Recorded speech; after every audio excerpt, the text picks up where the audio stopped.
सामने बता रहा हूँ, if you do something you will get something, if you won't do you will get nothing. तो आदमी को स्ट्रगल करोगे तो कुछ मिलेगा, स्ट्रगल नहीं करोगे तो कुछ नहीं मिलेगा, सबसे पहली बात। तो इस देश के अंदर में हम लोग गंगा जमुना तहजीब की तरह रह रहे हैं। ऐसा है कि ऐसा गार्डन जिसमें हर टाइप के फ्लावर्स हैं, उसमें हम लोग जी रहे हैं और हर फूल के भी दूसरे फूल को नुकसान नहीं पहुंचाता। यही हम चिंता लेके चलना है देश के लिए। कि मेरा नाम है अब्दुल नईम, मैं कुछ आपके सामने बात रखना चाह रहा हूँ। मैंने ज़िंदगी के बहुत उतार चढ़ाव देखा है। मैं गवर्नमेंट स्कूल से पढ़ा हुआ कैंडिडेट हूँ, गवर्नमेंट प्रैक्टिसिंग स्कूल जो MSc कॉलेज के बाजू में आता है स्टेशन, वहाँ से मैंने एजुकेशन मेरा हुआ MSc ये। उसके बाद मैंने MSc कॉलेज से PUC किया साइंस से। उसके बाद फिर government ITI MRAC air condition and refrigeration का ट्रेड मैंने 1976-78 में किया। फिर इधर गुलबर्गा में 78 में कुछ काम नहीं था फ्रिज का AC का सीखने के लिए। उसके बाद मैंने फिर बम्बई गया, 2 साल में मैंने बम्बई की बहुत टफ जिंदगी मैंने गुजारी।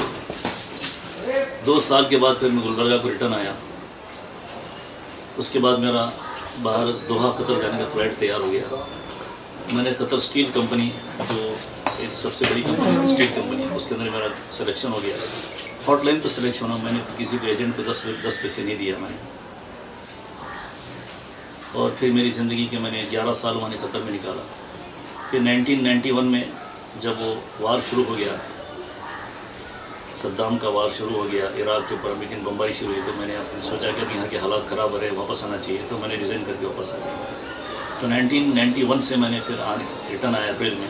तो जब से मैंने फ्रिज का air condition cool refrigeration services के नाम से मैंने एक वर्कशॉप ओपन किया, क्योंकि ज़िंदगी मेरी इसी में गुजरी थी। मैंने 12-15 साल उसी की शुरुआत मैंने 91 से फिर किया, वर्कशॉप डाला सेंट्रल कामत ओल्ड हॉस्पिटल के अपोजिट में, वहाँ मैंने वर्कशॉप शुरू किया। और स्ट्रगल करते करते ज़िंदगी के इस बार पे पहुँचा हूँ। अभी मेरी ज़िंदगी के 45 ईयर्स हो गए, अभी इसी काम में लगा हुआ हूँ। दूसरा ये है कि मैं लोगों को अच्छा संदेश देता हूँ और लोगों की परेशानी दूर करने के दौड़ के ज़िंदगी पर काम करता हूँ। मेरा संदेश एक ही मेरा मोटो है कि लोग कोई भूखे ना रहें, परेशान ना रहें। ये मेरी ज़िंदगी का मेन उद्देश्य है। जहाँ कोई परेशान होता तो मैं दौड़ के उसके लिए अपनी हेल्प के लिए जाता हूँ। मेरी ज़िंदगी इसी पे खड़ी है। और मैं ये नहीं देता कि वह हिंदू है या मुसलमान है, किससे मुझे इससे कोई मतलब नहीं। सबसे पहले इंसान को सबसे ऊपर देखना चाहता हूँ कि इंसान भूखा ना मरे, एक ही मेरी फिक्र है। इसके लिए अपनी जान से बढ़कर आज भी मैं दौड़ता हूँ।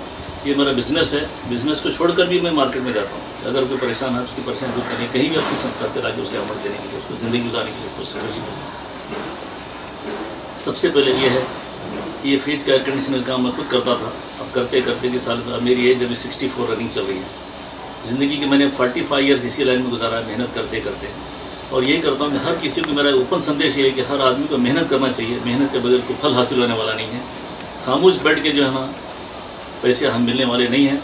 और आदमी को स्ट्रगल करना चाहिए। और सबसे पहली बात, स्ट्रगल के दौरान में जिसने हमको और आपको ब्रह्मांड के उस प्रभु ईश्वर है जो हमको पैदा किया, उसी से भीख मांगना चाहिए, जो हमारा आपका सच्चा मालिक है। लोग कंफ्यूज करते हैं कि अल्लाह अलग है, भगवान अलग है। नहीं, 100% मैं 100% कंफर्म करता हूँ। अल्लाह भी वही है, ईश्वर भी वही, भगवान भी वही, परमात्मा वही, सृष्टिकर्ता वही, उसी का नाम है। हर भाषा में एक नया नाम है। तो ज़रूरत इस बात की है कि अपने ईश्वर भगवान को पहचान लें जो हमारा आपका सच्चा मालिक है। उसके सिवा ब्रह्मांड में हमारी ज़िंदगी कुछ नहीं है। एक समय आने वाला है कि ज़मीन से हम प्रस्थान करने वाले हैं। हर आदमी को मरना है।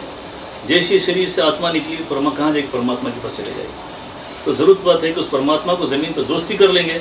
तो दोस्ती कर लेंगे तो ये हमारी मृत्यु के बाद हमारी आत्मा अपने प्रभु के पास पहुँचेगी, तो वहाँ शांति मिलेगी। वरना ये शांति वहाँ नहीं मिलेगी।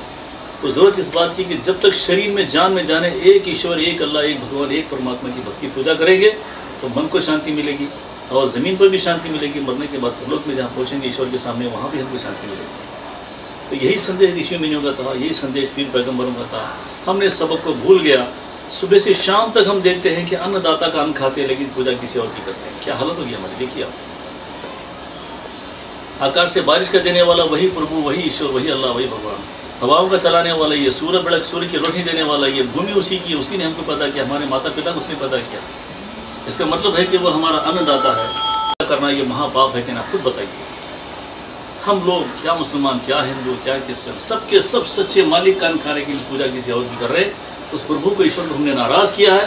आज ये जो पूरे ब्रह्मांड में जो परेशानी जो फैली है, ये जो कोरोना वायरस है, खेती में टाइम पर बारिश नहीं हो रही है, ये जो परेशानी आ रहे हैं एक के बाद एक परेशानी, ये हमारे करतूतों की सजा है।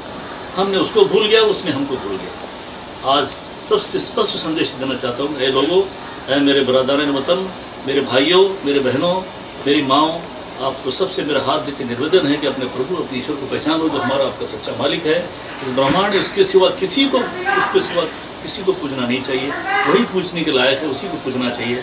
उसके पूजने के लिए बहुत बड़ी मंदिर और दरगाह खोलने की जरूरत नहीं है, बल्कि जहाँ आप बैठो उधर ही हाथ फैलाओ, उस मालिक को मालिक देने के लिए तैयार। वो मालिक कहता है कि मेरे बंदे, तू सच्चे मन के साथ में मेरे सामने हाथ फैला। मेरे बंदे, मुझे शर्म आती कि तेरे हाथों को खाली कैसे करूँ, देने वाला बोलता है। लेकिन हमने कभी सच्चे मन से उस प्रभु से ईश्वर की भीख नहीं मांगा।